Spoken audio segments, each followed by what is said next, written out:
occasional appearance here on Tutor Tuesdays and Tutor Thursdays, and basically what I usually come in and do is I'll go over one topic of just one bit of what you might be studying for on the test, and then afterward I'll take questions on any topics that you might have, if it's A+ or Network Plus or some other technical course like Windows Server, or maybe you got a question about Office even. I know there's Office sessions. This is mostly the tech session, but whatever the case. So anyway, so what I wanted to talk to you guys about today, it seems like half the time I come in here, we end up talking about subnetting in some form or fashion because it's a very big topic on Network Plus.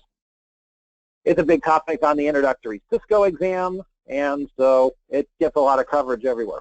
So interestingly enough, I want to share with you what I've been up to. We are starting to, actually we started filming, but any of you in here who might be studying Cisco now or in the future, the ICND Part 1 and 2 exams have changed. There's new exams out. In fact, the ICND 1, the old one, is expiring in about 3.5 weeks, and the old ICND 2 is expiring in September. So we're working on filming the newer ones, and we're going to have those out sometime in the fall. How will this tie into 902? Right this second, not as much, but if you've got, Stephen, if you've got a specific 902 topic you want to hit us with, put it in the chat box and we'll get there. Oh, I take the test on Monday. Okay. Well, too much background noise where I'd speak. Yeah, I got you. All right. Oh, that's fine. Anyway, so with the Cisco stuff, it's just like, they're changing things up. So what does that have to do with 902? Nothing. And those, whoever, 200, 120 next couple of weeks, yeah, good, because that exam expires pretty soon and it'll be up to the 200, 125, and that's a CCNA for those of you who don't know. Okay, so this is more of a general networking topic. What it applies to, it will apply to 200, 120 a little bit. Stephen, not so much on 902, but I'm only going to take a few minutes on this one. So, but Stephen, if you move on to Network Plus or something like that, then definitely this will apply. All right. So I'm just going to put a problem right up here. In fact, I'm just going to use the one I used on Tuesday. Any tutoring for 901? Yeah, you're about to get a little bit right now, actually. All right. So the Interesting Octec. This is a concept of subnetting now for years. When I've taught subnetting, and I've taught on the subject on getting the host address and a broadcast address figured out. So if you get a test question that says, well, here's my IP address, here's a subnet map, now we need to know what the range of addresses is, what's the host address or the first address, and then what's the last address. Well, let me just erase a few things here. I'm going to change up the IP address. Figure if I do it this way, I don't have to change the font all the time. I'm just going to change the examples just a little bit, so bear with me for just one moment while I clean this up a little bit. Yes, I'm lazy. Let's see. All right, that's done. All right, so we're going to do something just a little bit different than we did the other day. That way, if you were here on Tuesday, you don't see the exact same thing. So, Ed, you don't have to take a nap just yet. So, all right. So let's say we got something like this, where the IP address of a device is 192.168.2. Let's go with 99. And then the subnet mask is 255.255.255. Oh, let's just say 192. All right. So you might be asked a test question that basically says figure out what the host address is or figure out what the subnet mask is. And the way I've taught it for years is to use a concept called binary ANDing. And while that works, when I was going through and setting up for Cisco, actually, the Cisco courses we're doing, there's a gentleman named Wendell Odom who is actually a big-time Cisco author. You might have even read some of his books.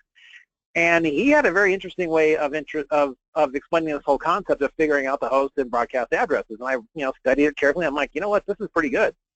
And for those of you who don't like dealing with binary numbers, you may actually like this method better. And if you use it, go right ahead. I mean, there's no, look, if you get the correct answers on any questions on the test, understand there's a few different ways to get to those answers. So whatever method is best for you, that's the one you ought to be using here. Don't just use the method that I put in the video, or if you hear from somebody else, if you get a system that works, go with it. So here's what we want to figure out: what the IP address is for the host address, or network address, as people sometimes call it, but basically your first address in the range. And then the subnet mask is there, and then we want to figure out what the broadcast address is. So the concept I want to bring you through today is what's called the interesting octet. And I've already got some notes written here, but the interesting octet is the octet in the subnet mask that is neither 0 nor 255. So when we're looking at this particular example, the interesting octet is actually going to be octet number 4, because that number right there that says 192 is neither 255 nor 0. So that's the octet that we need to deal with. Now, how do we then calculate from there? First thing we're going to try to do is figure out what the host address is, okay? The host address, there's just a couple of rules you have to follow, and by the way, it does not matter if you're dealing with a subnet mask like this one, or something closer to a Class C, or even a Class B, or this is CIDR notation, so obviously we're dealing with a whole different set of subnet masks. But the concept works no matter where that interesting octet is. The concept works this way. For the host address, if the subnet mask octet is 255, copy the address. If it is 0, so is the host number. Now, what does this mean? Well, let's go with the first rule here. It says if the subnet mask octet is 255, copy the address. Okay, so if we're trying to figure out what the host address is on this, we know the first 3 numbers are 192.168.2. And how do we know this? Because of this interesting octet rule, that we are copying the first 3 numbers here, because the first 3 numbers of the subnet mask is 255. And whoever is asking this, nope, you can use this with classful addresses too. Doesn't matter. In fact, if you are dealing with class full addresses, then you hardly have to do any math on this. So you'd rather get a test question with a class full address, because then you don't have to do a couple of these steps. So good question there. LearnKey Incorporated. All right. So with this, okay. And if you think about it, well, if you do binary ANDing, these are all 1s anyway, which is why you'll have all these numbers copied down. But now when we get over here to the 4th number, the 192, all right, a couple of things on this. To figure out the interesting octet part, all right, take the subnet mask and subtract from 256. Now, just stay with me for a minute on this one, because when I'm done with it, it'll make more sense, I think, than it does at this particular moment. But in this case, actually, I'm going to call this one, Wendell Odom calls this too, so I'm kind of borrowing a few things from him. There's a couple of things I'm doing differently here, but to figure out the magic number, and I'll explain what that is in a minute, take the subnet mask and subtract the interesting octet number. Okay, so what does this mean? Well, in our example here, 256 minus 192, which is equal to 64. So 64 is the magic number. Now, what does that magic number mean? Well, when we're building up and dealing with networks, if we know that the first 3 numbers in this case are 192, 168, 2, if you're dealing with X number of subnets, the first subnet there is going to start with a 0. So this is going to be the first subnet in this range, or first host ID, I should say, okay? Now, to figure out what the second one is, all you do is add the magic number. So whereas your first host ID here is 192.168.2.0, the second subnet in this area will build, if you will, the host ID is going to be 192.168.2.64, and then the next one is going to be 128, because what are we doing here? We're adding the magic number. And this is the last one here. See, because you can't get this far, right? Somebody tell me you can say it in the chat or you can blurt it out for a second, but what's wrong with that IP address right there that I just typed?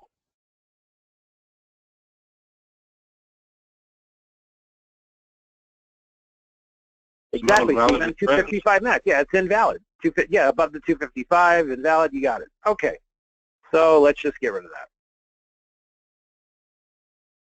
Okay, so we figured out for this range of networks the 4 host IDs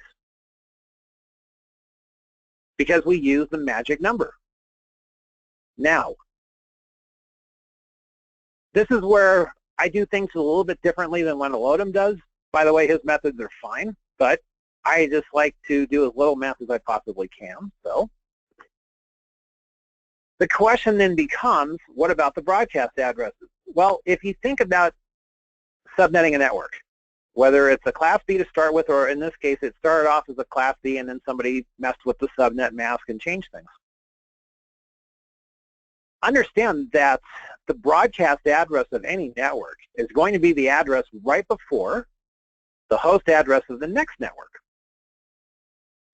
To illustrate, if we're looking at here, the host address of this network is 192.168.2.64.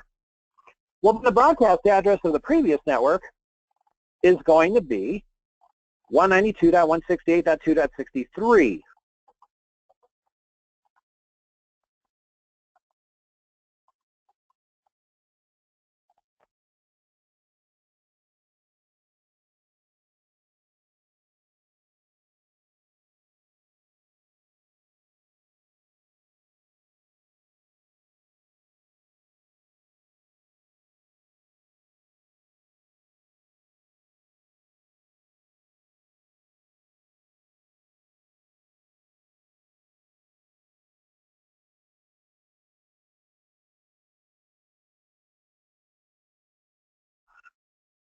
Okay, so backing up just a little bit. We keep using these magic numbers. We keep adding them up. So somebody tell me, what's the broadcast address of that last range over there?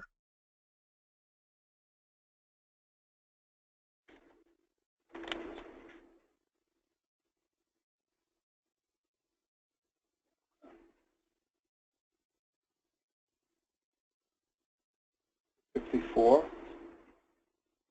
254 is the last available address, William. You're close. You're very close. 254 is the last available address, so the broadcast address is actually this, 255.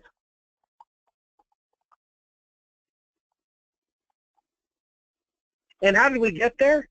You keep adding that magic number. See, once you figure out this magic number when it goes to subnets, the math becomes a whole lot easier because we add 64 here, we add 64 here, we add 64 here. Basically, what you did in this case is you took a Class C subnet or Class C network and you broke it up into 4 subnets. Each subnet's going to have 64 available addresses minus your 2, of course, for your host and your broadcast. Now, getting back to this question here. Okay, so if the IP address is 192.168. Yeah. Oh, William, hold that thought for just a moment. I know where you're going with this. All right, I can see where you're going with this one. So here, if the IP address is 192.168.2.99, well, now we got to figure out, all right, well, which range is it in? Well, it's in between the 64 and the 127. So for this particular network,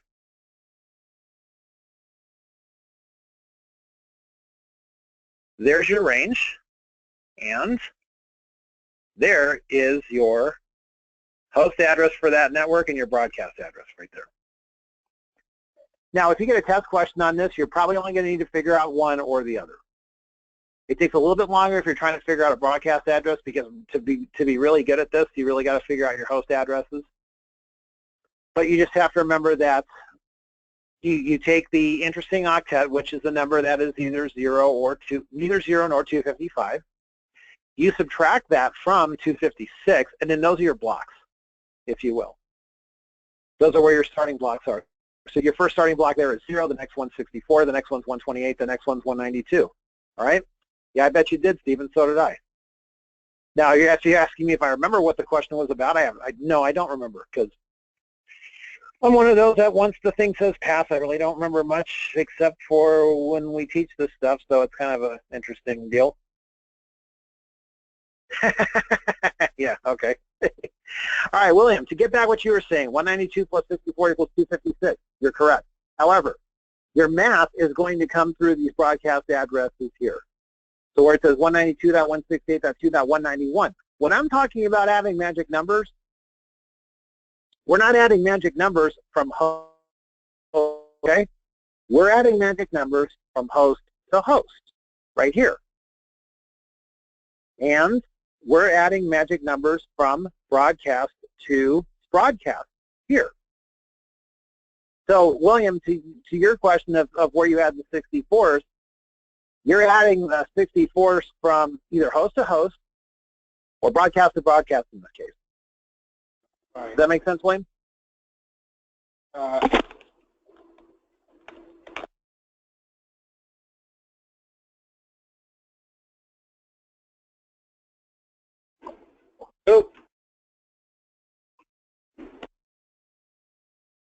All right. Hello?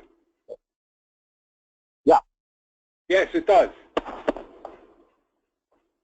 Good. Good. Can we do another one of these? Pardon me? Can we do another one of these? Well, certainly. We'll go a little faster on this one, but we'll do one more, and I'm going to change up the octet too, just so we know what's going on here. How's that? All In right. fact, here's what I'm going to do. I am going to set it up, and you all are going to help me do it. So, hope you're not. Hey, listen. This is. Hey, understand? When I used to teach this stuff in the classroom, that's how I played this game. Okay? Shit, that's on. Because you're going to have to do it on the test. So let me get another one going here. All right. Was anybody here Tuesday? No, kidding. Doesn't matter. All right. So let's do this. Let's have some fun here. Let's go with the IP address 10.3.22.200. Subnet mask 255.255. Oh, what kind of mood am I in? What kind of mood am I in here? Let's see. Why don't we go with 252.0? Okay.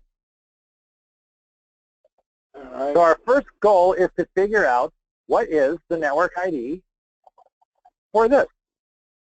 No, it starts at 10.3. Okay. You know something? You already nailed the first part of it. All right. We're going to use this area over here on the right as our little scratch pad.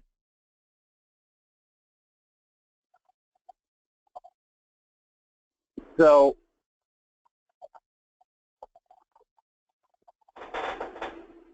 all right, let's see what we got here. So are you?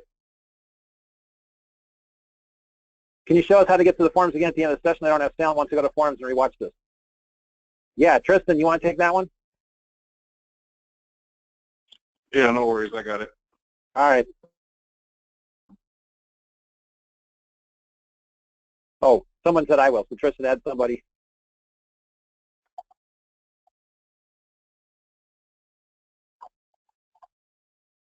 So with this, all right, let's see what we got here. Let me get the font size large enough to where we can see what we're doing. All right, here we go. Okay, so we're saying that, or you were saying that the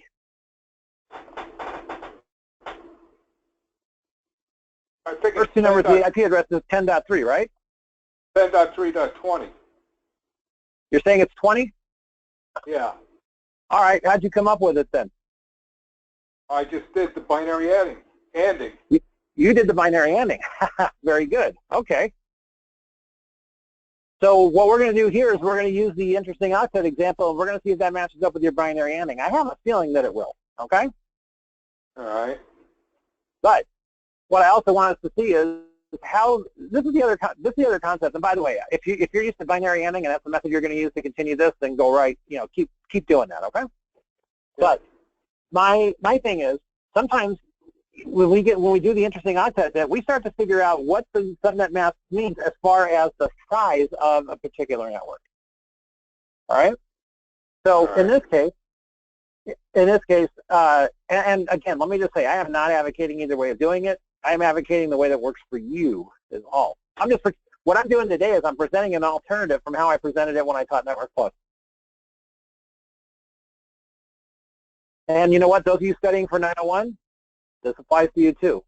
Maybe not in as much detail, but it's going to. If you're studying for any of the first 3 Cisco tests, this applies. So, all right. So you're saying 10.3 that, and yeah, Steve. Yeah, see, Stephen made a good point. It's kind of vague, but also the idea behind this is a little bit more of a Network Plus, but still, you need it for a fun. So, okay. So we get the interesting octet here. What's the magic number?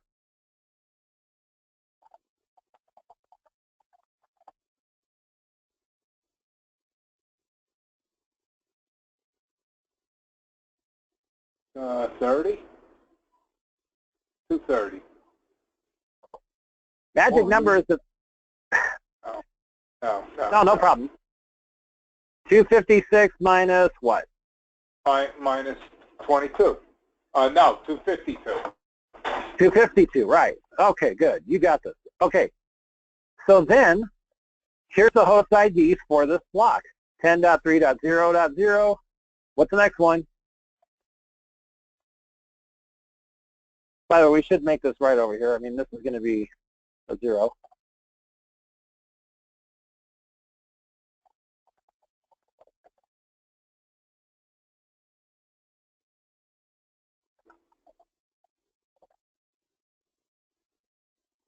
Four. Okay. What's next? 8. Keep rolling. 10. Keep rolling here. Yep. Okay. 12. 16. Yep. Is it always the last octet of subnet that you subtract from? It's the interesting octet that you subtract from. In other words, Stephen, whichever one is not 255 nor 0. So it's not always the last octet. It's the one that's not 255 or 0. There you go. All right. 16. Okay, one more we need, I think. Right? 2 more. So it could be, yeah, Stephen, you're right. It could be the second one. Very unlikely, but it could be. Okay. So now, if we go one more,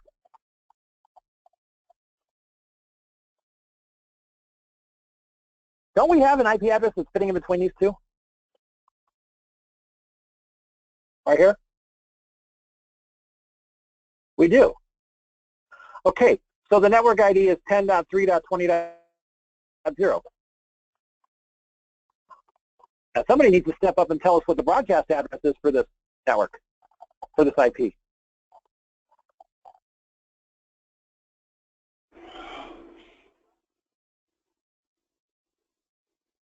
I got time.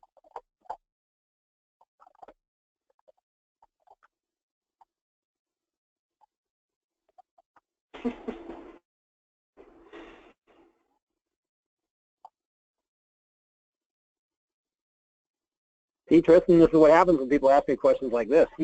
We work it out. I see.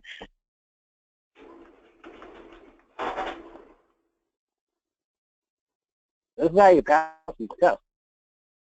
10.3.23.254. 23.255. Well, I'm going to give you all a hint. It's one of those two.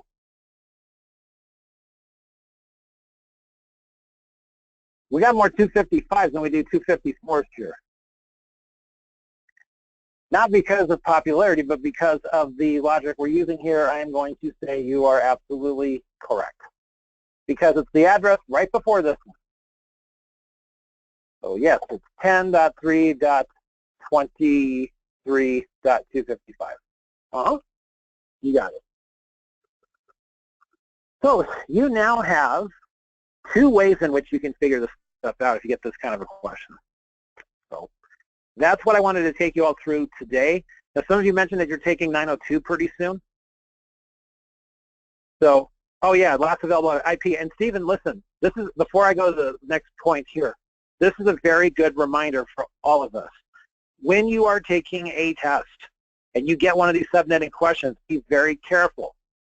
Make sure, especially in a case of a broadcast address, find out if for sure they want the broadcast address or if they're asking for the last available address. The last available address and the broadcast address, let me remind you, are not the same. It's one less. And they got a sneaky way of saying, oh, what's the last address on a DHCP server could give out? Well, a DHCP server can't give out a broadcast address, right? Can't do it. So I'm glad, Stephen, you brought that up, because it's just a friendly reminder for all of us when you get a test question like that, be very careful. Make sure you take the time. Look, I've said this before in courses. I put blogs on the LearnKey website about this. Take the time to read the question.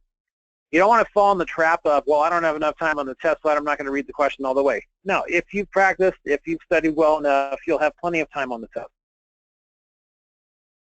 So just go the speed limit when it comes to reading a question. And listen, I'm saying this because when I've taken tests in the past, I tend to rush a little bit because I just want to get the heck out of there. But I can't say doing that has helped my score in some cases. So, pace yourself, take the time to read the whole question. If you can even figure out the answer before you look at the multiple choices, that's great, although I wouldn't recommend you do that too often because it takes too long. But, all right. So, okay, question, let me see here. One question that came up is, so for a 901 test material, does knowing if it's private or public, does this matter for figuring out the interesting octet? No. Figuring out the interesting octet has nothing to do with whether it's a public or private address, because either way, when you're going to figure out a range here, it's the same ballgame. So, public, private makes no difference. That's not on any test. That's not just on any test. That's just, period. Okay, so, yeah, you won't be submitting an A+. No, A+, you only have to know the classical stuff. Class A, Class B, Class C, just those. Yeah, this is a little bit more of a networking topic, but a lot of people I know who are in these things are doing some networking stuff, or you'll get there eventually. So, okay, now a couple of you mentioned that you have 902s coming up. I want to make sure in the 20 minutes we have left, we've got time for a couple of questions or whatnot. So, who wants to lay one on us? Hello? Yes. Oh, sorry, I'm on a work phone, so I'm trying to,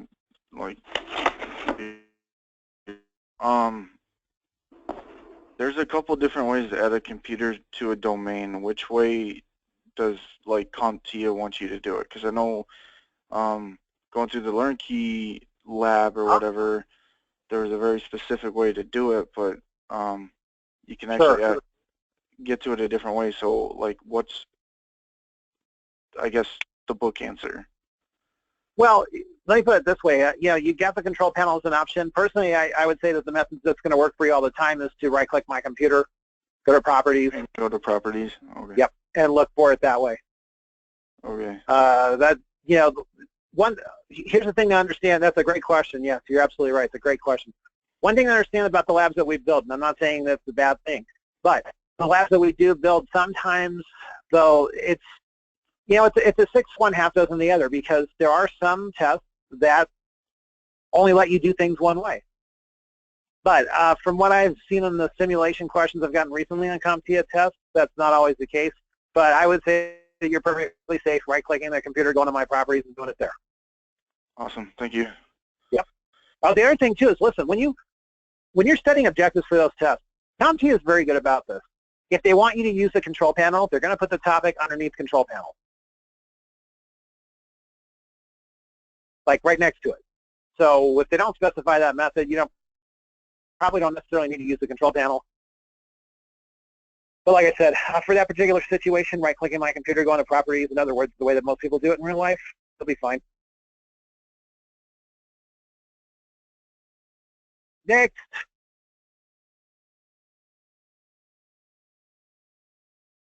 By the way, you know what, for 902, let me say something else about this. I got this question the other day, and I don't remember the exact way it was asked. But they said, well, is there a difference in Windows 7 and Windows 8 doing it? Nope. When you're talking about, when you're talking about computer settings and the control panel and things like that, there's hardly a difference between Windows 7 and Windows 8, okay? The big difference with Windows 8 is that charms area on the right. You know, going to settings, using a charms area, doing some things there. And you do need decent knowledge of that for the test, but I wouldn't say you have to know where every single setting is. Do I have a book suggestion for subnetting? Not a book on subnetting, no. You know, your better option for that, William, is frankly a YouTube search, because there you're going to see it explained just about every different way. LearnKey said there's a good video in the forum. Okay, well then go there. Okay.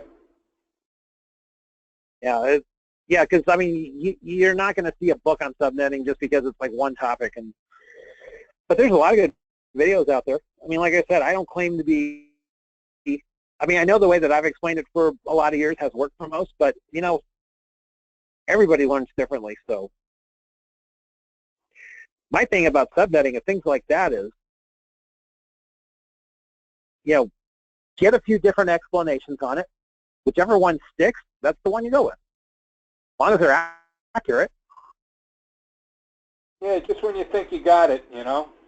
Can I show us can I show a few of the labs in the Resource Center? Yeah, sure, if I remember where they are. No, I'm kidding, I know where they are. Okay, so, but there is one I'm not going to show because I just found out that it expired. I have to go fix that. But, all right, let me show you this. There's not that much here yet, but if you have a suggestion for a lab, there's a place in the forum where you can make a request. So I'm on veterans.learnkey.com, and I know there's another place in the LearnKey site that has this, but I know it's here for sure. In here, we have a student resource center. And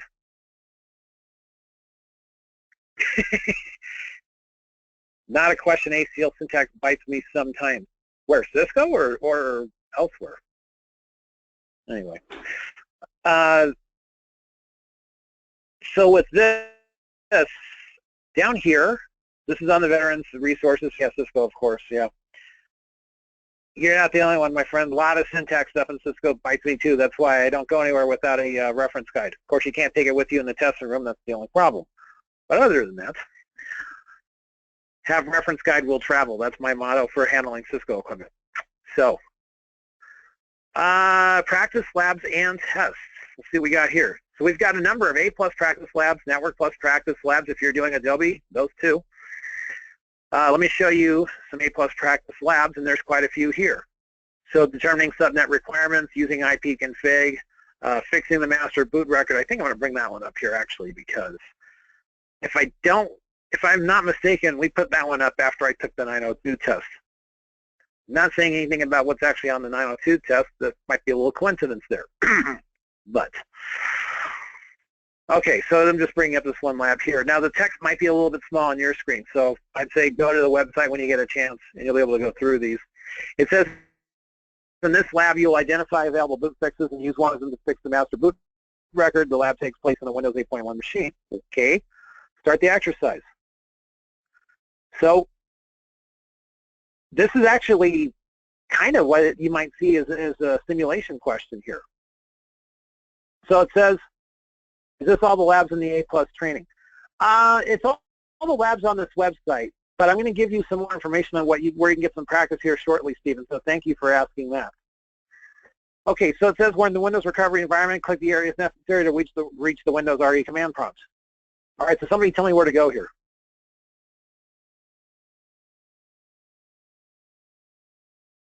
This one, if you do process of elimination, you ought to get this one fairly cleanly. Troubleshoot. Yeah, that's probably a pretty good guess, because either that or you're continuing and exiting, or you're turning off the PC, which would be one way to not deal with the problem, yes. Okay, troubleshoot. Now what? Advance? Okay, I'm with you. Now we're trying to fix a boot problem, if I'm not mistaken. Oh, it says here, click the, yeah, all right. Click the areas necessary to reach the Windows command prompt. Yeah, I built this one. Click the TechieVets1 account. Yeah, we can do that. Since I don't like giving out passwords, there you go. Okay. It says enter the command used to fix boot issues along with the characters needed to display all of the options. Switch this for this command. Press the enter key when you're done.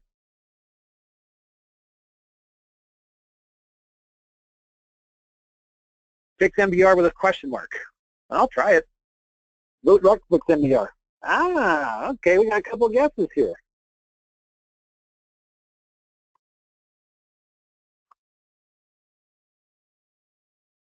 So this is one of those where you got to study up a little bit, because, you know, is it fix MBR / bootrec? Is it bootrec / fix MBR? Yeah, it does depend on the OS. We're at 8.1 right now.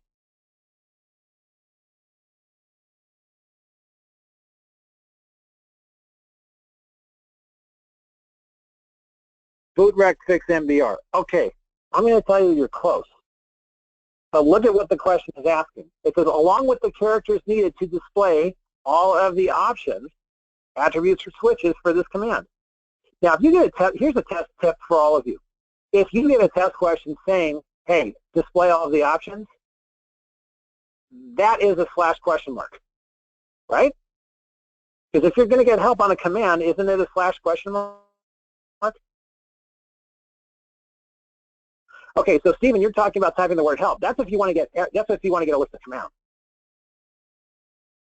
So you're in the right zip code on this. But let's go ahead and try bootrec / question mark here. Let's see what we get. Oh, look at that. It worked. Good guess. And there you go. It says enter. Now it says enter the bootrec command along with the switch needed to fix the master boot record. Bootrec / fix MBR. There we go. But see, this is an example of what we have for a few labs out here. Sorry about the small text. It's just that's how it's built.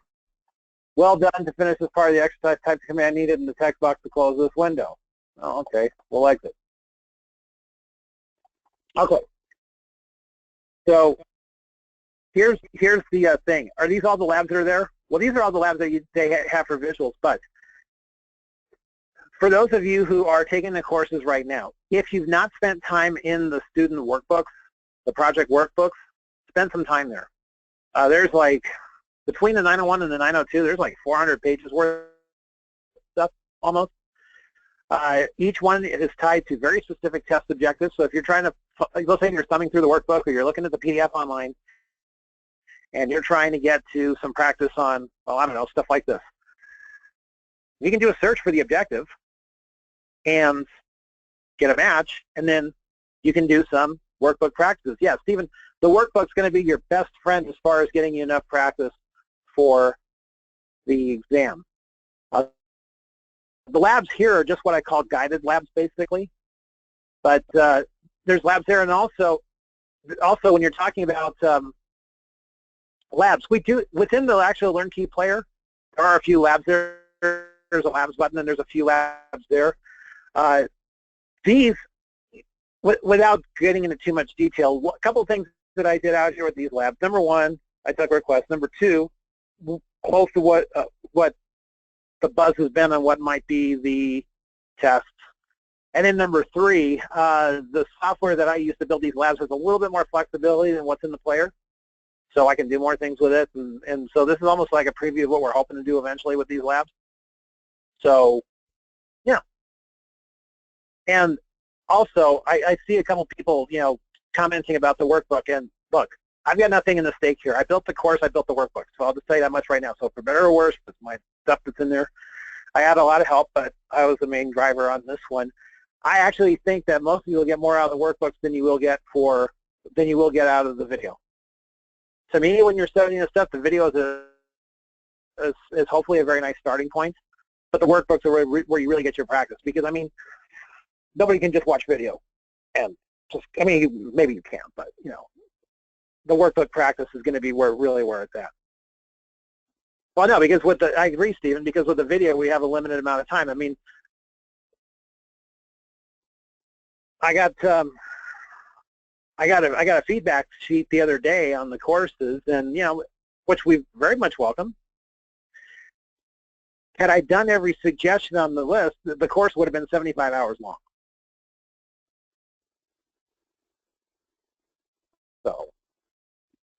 So what we do in the workbook is, because it's a printed media, we can put more details in there.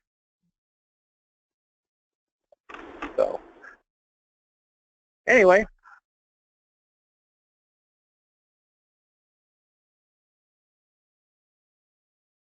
Yeah, the master exam does have a lot of questions on it, way more than the actual test. You know, it's really funny thing about this A+, it's like they've got hundreds of lines of objectives, but you know, they've got fewer than 100 questions on the test. So, by the way, those of you who, and Tristan, you can back me up on this one. In fact, I saw your post the other day. Those of you who are close to taking the 902 exam, 901 exams, when CompTIA said that 40% of their test questions were about troubleshooting, they were not lying. In fact, when you go to take those tests, it might often seem like it's more than 40%. Right. Make sure you understand the troubleshooting theory well. Make sure you know how to apply it well. And let me just give some final friendly advice about troubleshooting questions on the A+ exam. When you look over the answers and you're like, I'm not sure. The first thing you want to do is figure out, okay, if I'm the technician trying to fix this problem, what seems practical? Whatever seems impractical, not an answer. That's usually going to get you from 4 answers down to 2 right away. And then you think, okay, let me apply the CompTIA troubleshooting theory, and just as importantly, what would I do in this situation? And you know what? Most of the time, what you would do in this situation is going to be the correct answer. Because I don't remember specifics from when I took these 2 tests, which was earlier this year, but you know, I kind of chuckled at some of the answers that I saw for the troubleshooting questions, because I'm like, that's not practical. Nobody would do that. Wasn't the answer. And you know, full disclosure, I mean, I'm not saying this is exactly, Stephen, 4 answers or 2 are way off. Process elimination, right.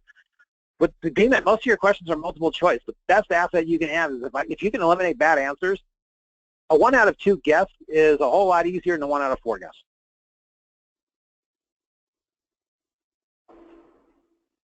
So keep that in mind. But yeah, when I took the A+ exams, I missed about 5 or 6 on each one, just what my score said. You know, don't know too many people who get, you know, 900, but I got 820 something, I think, on both or something like that. So there was one thing that kind of threw me off when I took 901 that I'm trying to remember for 902 is some of those questions, the troubleshooting questions, like you have to kind of look at it just like a dumb tech perspective, because if you have experience and you got your, you're gonna shoot yourself in the foot, because you're not looking at it from what they expect from an entry-level position instead of someone that's got, you know, 6 months, a year experience. Said. Well said. That is so true. And I always tell people this: any company's exam that you want to pass, CompTIA, Microsoft, whatever, you got to know their best practices and how they approach it, because they've got their way of doing it. And yeah, very well put. Cert Master's not even close to. Yeah, okay. But exactly. You got to put the A+ exam is geared toward technicians who are about 6 to 12 months of experience. That's really who the audience is, or maybe a little bit less. So you got to stick with the basics. You got to stick with the basic methods of troubleshooting. And exactly, that's a great mentality to have when you're answering a troubleshooting question. Just put them in there, put yourself in that. It's like, okay, if I'm an entry-level tech, what would I do here? And then you got your answer. And you also have to remember, because I know this is very, obviously vet-oriented or whatever, and a lot of us pick up contract jobs or GS jobs. Mm-hmm. Yeah, the whole DoD way of doing things, and CompTIA is kind of Yep. a separate beast. Sure. So when guys are going through stuff or whatever, if they're somewhere, they set up a dummy computer and play around with it. Exactly. And that's why, when we were kicking around the idea of how we were going to present the A+ course, I don't mind telling you all how we planned this a little bit, because we knew it was for an entry-level tech. See, that's why I did the courses as far as bringing on a new hire. We were just doing some basic stuff. We built that course up as a small, basic computer repair shop, and where you get people off the street bringing in their stuff that needs fixing. So that's pretty much the approach we took, and that's kind of the approach you got to take on the test. So you're right. Okay, couple minutes left. Any last-minute questions before I switch us back over to Tristan for his announcement?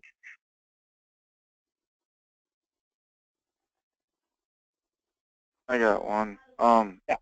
Xcopy versus Robocopy versus Recover and Restore. Is there enough time just to touch on that? Sure. Recover and Restore, first of all, is a different thing than copy or Xcopy or Robocopy. Xcopy, you're able to copy directories. With Robocopy, you have a lot more options with files than you do with Xcopy. So basically, Robocopy is going to give you a lot more options than Xcopy.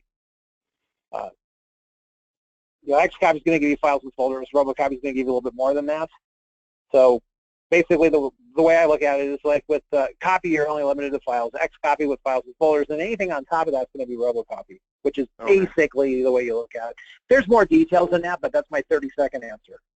Okay. And there, somewhere in the workbook, that's going to be what? See, where was Robocopy covered? I think that was like 902 session 1. I think 902 domain 1. Yeah, we've got 2 or 3 good workbook projects on those command prompts. So somewhere in that neighborhood, domain 2. Oh, okay, thanks. Okay, domain 2. See, I had a 2 right on one part of it, but that's right, because you're right. Domain 1's all operating system installation stuff. So domain 2, 902 in the workbook. We've got several projects on those command prompts, and we've got detailed explanations of each. So you'll get your longer than 30-second answer there. That's okay, Stephen. You're super safe with us. So anyway, so like I said, you'll get more options in under Robocopy. Like with Robocopy, one of the other options you have is able to move files, where you don't think Xcopy, you can't move files, you can just copy files. So little things like that. Okay.